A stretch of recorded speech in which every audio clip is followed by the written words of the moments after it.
precisamente uno de los especialistas que más nos llamó la atención y que hemos querido invitar a esta casa precisamente por una técnica novedosa que ya avanzaba sobre la bioconsolidación en la roca. Carlos Rodríguez Navarro, que es catedrático de la Universidad de Granada, del Departamento de Mineralogía y Petrología. Tiene un extensísimo currículum que me ha enviado, pero vamos a ir, porque como digo, es licenciado en Ciencias Biológicas y doctor en Ciencias por la Universidad de Granada y fue becario postdoctoral en la Genetic Conservation Institute de Los Ángeles, en Estados Unidos, durante 2 años y posteriormente lo contratado 2 años consecutivos para continuar en ese lugar. Actualmente es catedrático de cristalografía y mineralogía y su actividad investigadora se ha centrado mucho en el estudio de la alteración y conservación de materiales en el uso del patrimonio histórico artístico, participando en numerosos proyectos nacionales e internacionales. Ha realizado numerosas publicaciones y es referente en revistas internacionales. Es muy importante también su figura como asesor desde 2016 en el Plan Nacional de Investigación en Conservación del Patrimonio del Instituto de Patrimonio Cultural de España. Por eso fue un privilegio tenerlo en la comisión especial que hemos mencionado y un privilegio tenerlo hoy día para que en 20-25 minutos, no tenemos más, pero que nos pueda contar esa aplicación de esa técnica. Muchísimas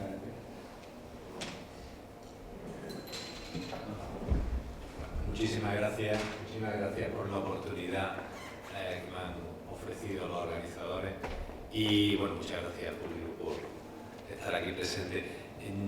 Yo voy a continuar un poco la presentación que Antonio hacía sobre la problemática del Tajo de San Pedro y la propuesta que nuestro grupo de investigación hizo del uso de la bioconsolidación mediante activación de bacterias que producen un cemento carbonatado como posibilidad a explorar para consolidar la parte más sensible del Tajo, es decir, la zona de superficie, la piel que está más expuesta a la erosión.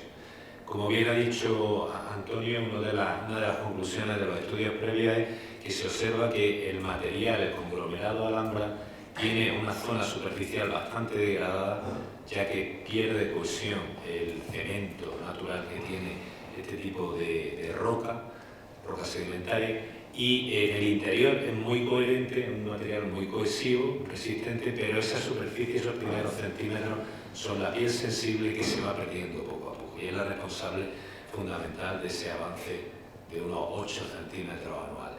Entonces, la propuesta que nosotros planteamos fue usar bacterias, de hecho, activar las bacterias que ya hay presentes en cualquier tipo de sustrato. Las encontramos aquí en la mesa, en nuestra piel, en el aire y en cualquier tipo de material geológico.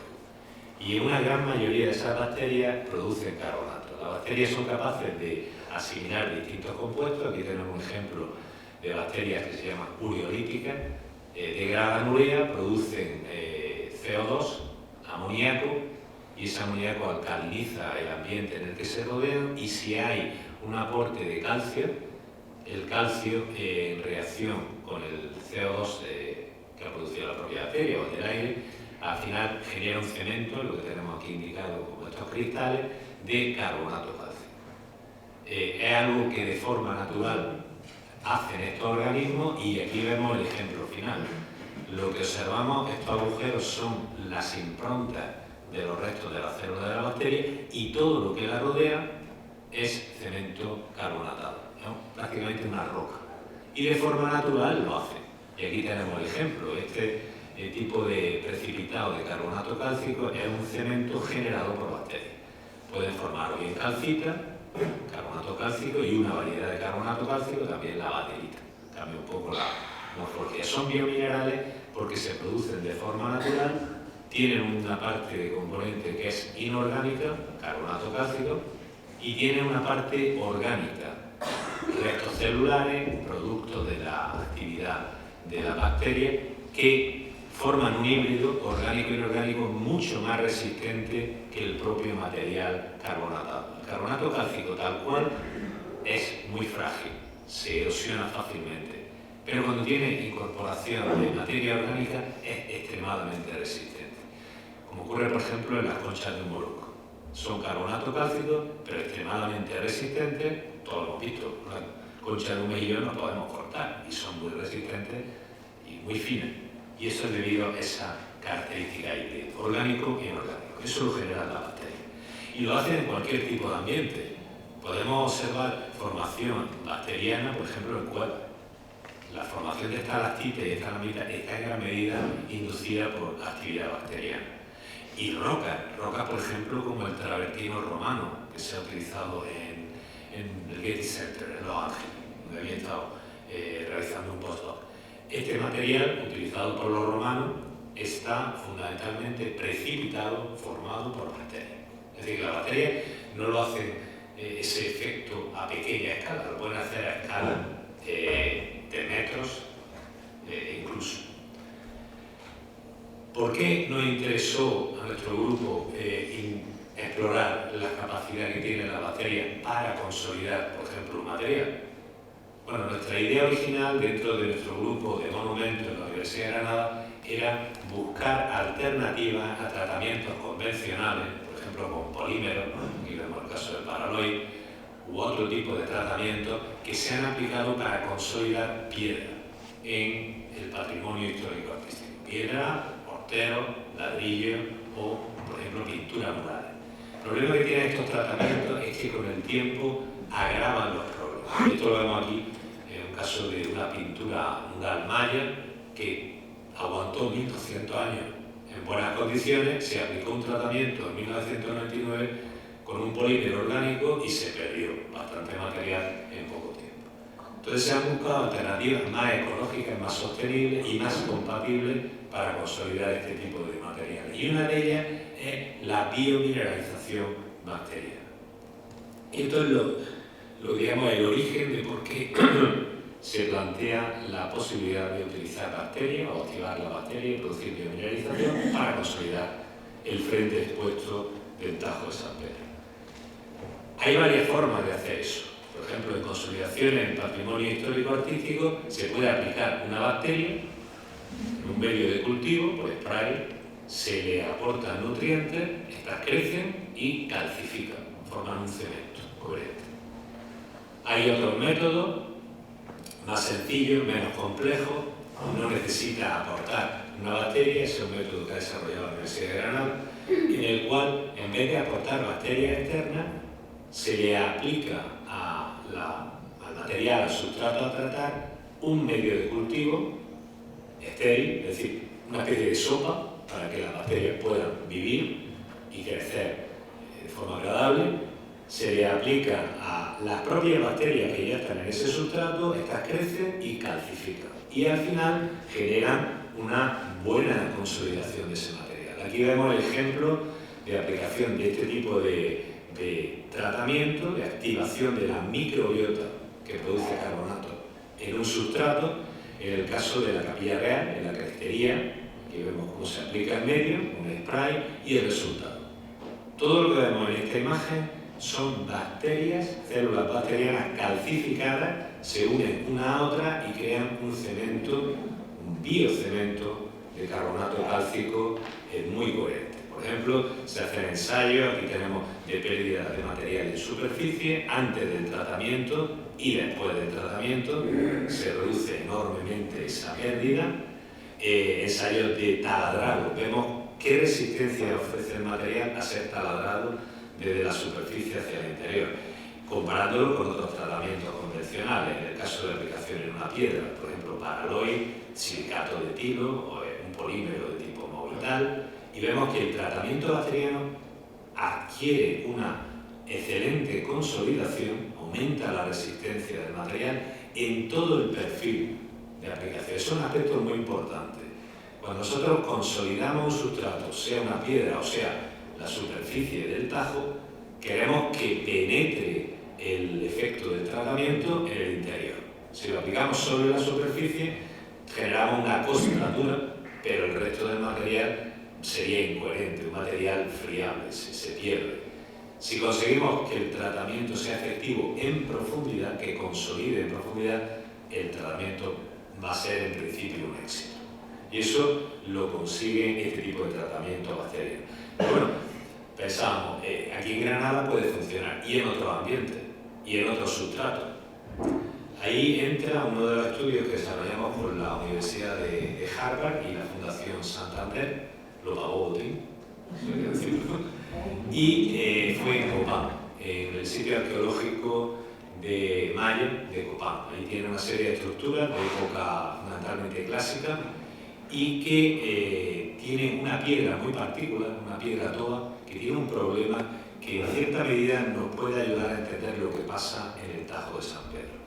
Esta piedra toba, aquí vemos el ejemplo, de un año a otro, fíjense la cantidad de material que se pierde. Todo lo que está acumulado en el suelo, lo vemos aquí, es material que se va perdiendo periódicamente, día a día prácticamente. Y es un problema debido a la presencia de arcillas dentro de esa toba volcánica. La piedra es muy coherente, pero cuando se moja, se expande y al secarse se contrae, expande y contrae en esos ciclos y acaba desmoronándose. Nosotros aplicamos el tratamiento bacteriano en esta piedra, aquí vemos uno de los restauradores de Copán que lo está aplicando, y evaluamos la eficacia del tratamiento. Y vimos que activando las bacterias que estaban presentes, aquí las vemos, se calcifican y esa calcificación conseguía aumentar la resistencia de superficie, esta es la pérdida de material antes del tratamiento y esta es después del tratamiento, y luego dos efectos muy importantes. Un primer efecto. Este dato que vemos aquí representado es la expansión, cuánto aumenta de tamaño la piedra cuando la ponemos en contacto con el agua.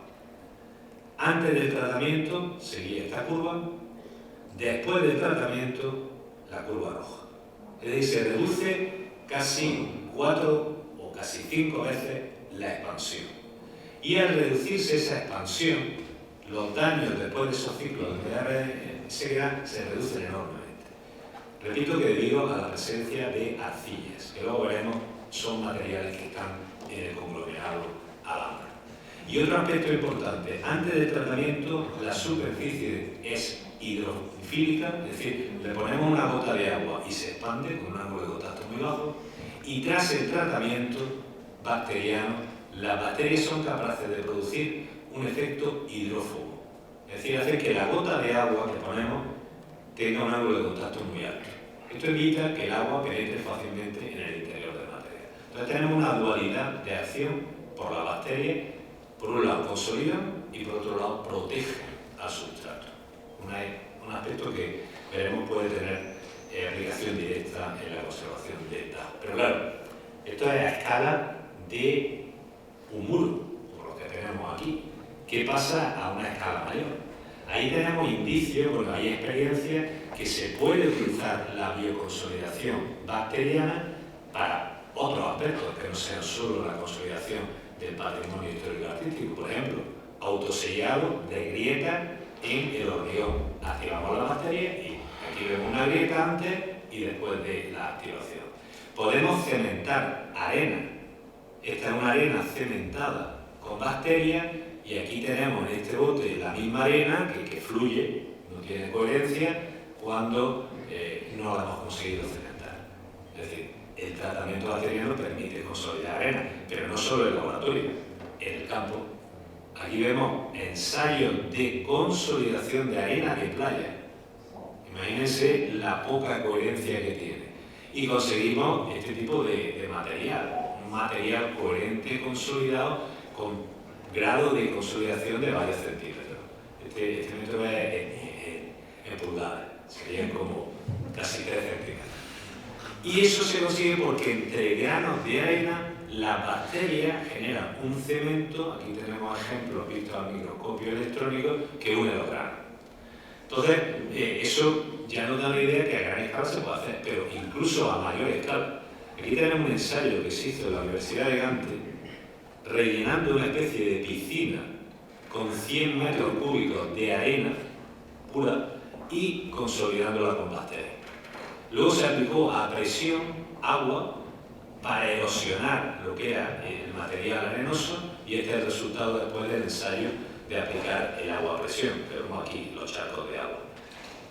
Queda como una roca, lo que es totalmente incoherente tras la bioconsolidación bacteriana se transforma en una roca, con grosores de metros, es decir, el tratamiento esto puede tener efectividad en una potencia notable. Y eso se puede conseguir bioestimulando la precipitación de carbonato. Aquí lo vemos. Estos son los restos de donde estaba la bacteria, este es el carbonato.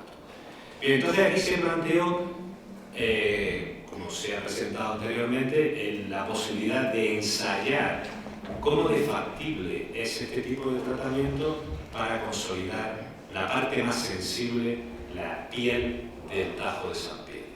Y aquí, bueno, vemos un detalle, el material que vemos es conglomerado alhambra, es heterogéneo, hay distintos niveles con distintas morfología y tamaño de grano, pero básicamente es un material que tiene cantos rodados, prácticamente, unidos por una matriz. La matriz es el talón de Aquiles de este material.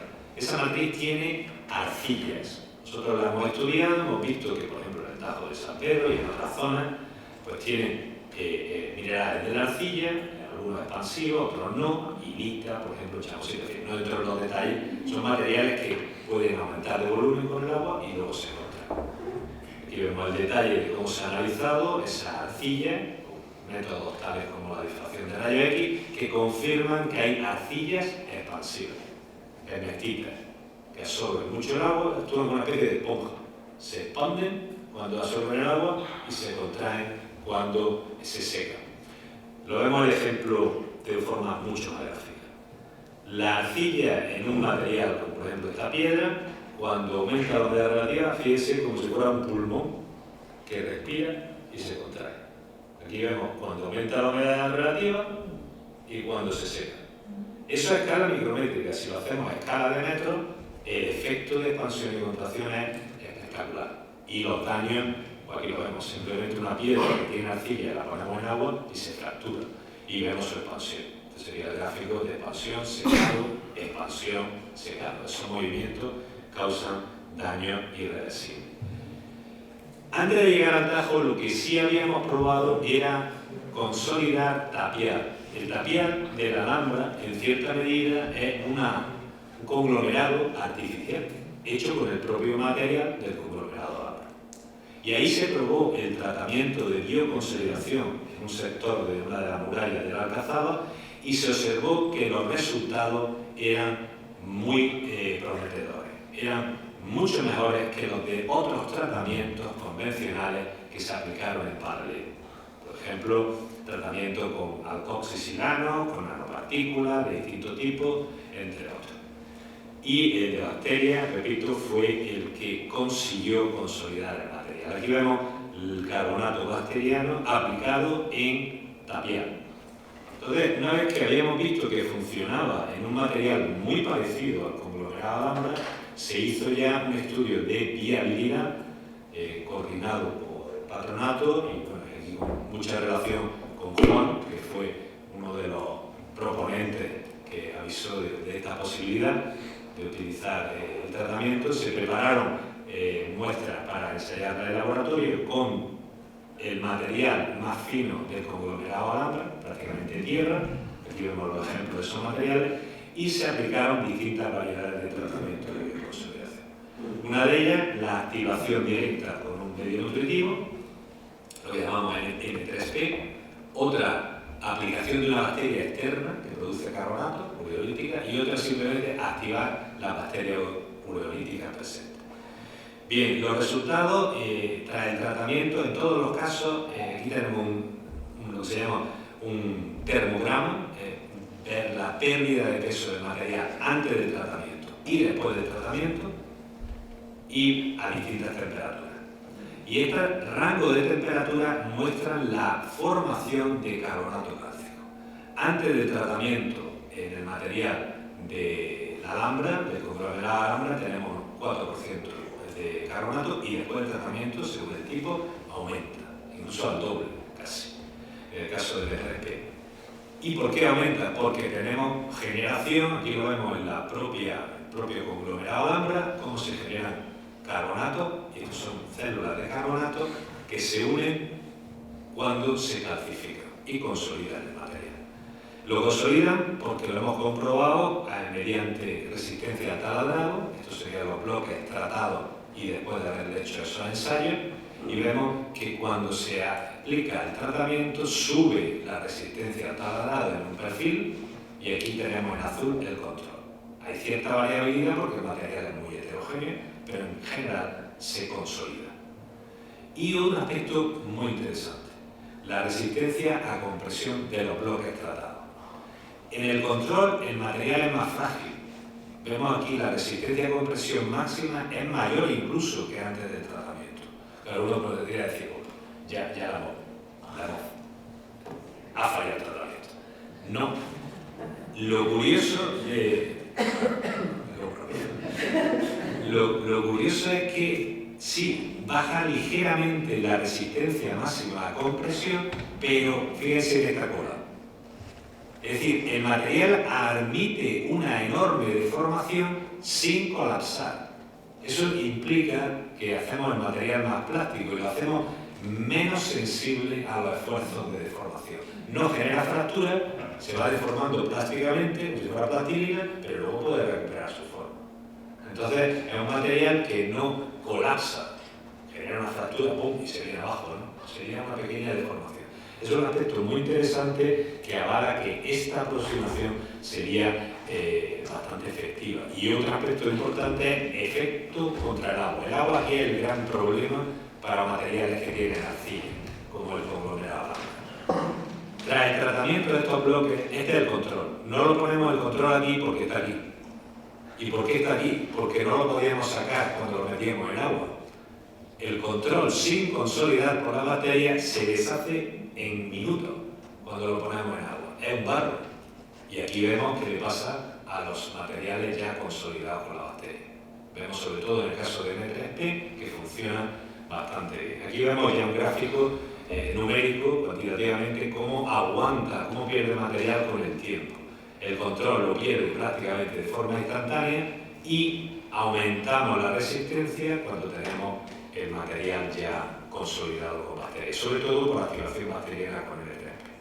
Y vemos también que podemos contar cuántas bacterias hay antes del tratamiento. En el Tajo de San Pedro hay en torno a unas 30.000 por unidad de crecimiento, todas son carbonatogénicas, eso es el propio material. Es decir, están ya listas para que las activemos. Y tras el tratamiento, pues aumenta casi 1000 veces la concentración de bacterias. Es decir, las bacterias están ya en el Tajo de San Pedro y podemos activarlas. ¿Cuál es el siguiente paso? Con estos datos pasar a otra escala. Aplicación ya in situ, vamos a hacerla, el plan es hacerla en áreas piloto donde aflora el conglomerado Alhambra, hacer estos tratamientos, evaluarlos in situ antes de dar el siguiente paso, que es el paso crítico de aplicación del tratamiento y ensayo en el propio Tajo. En las zonas que hemos considerado críticas, donde habría que actuar preferentemente, aquellas en las que el potencial de pérdida de material es mayor, según han determinado otros compañeros que están trabajando en la misma línea. Entonces, en ese aspecto se está trabajando de cara a lo que se hará en los próximos 2 años. Muchísimas gracias por la atención.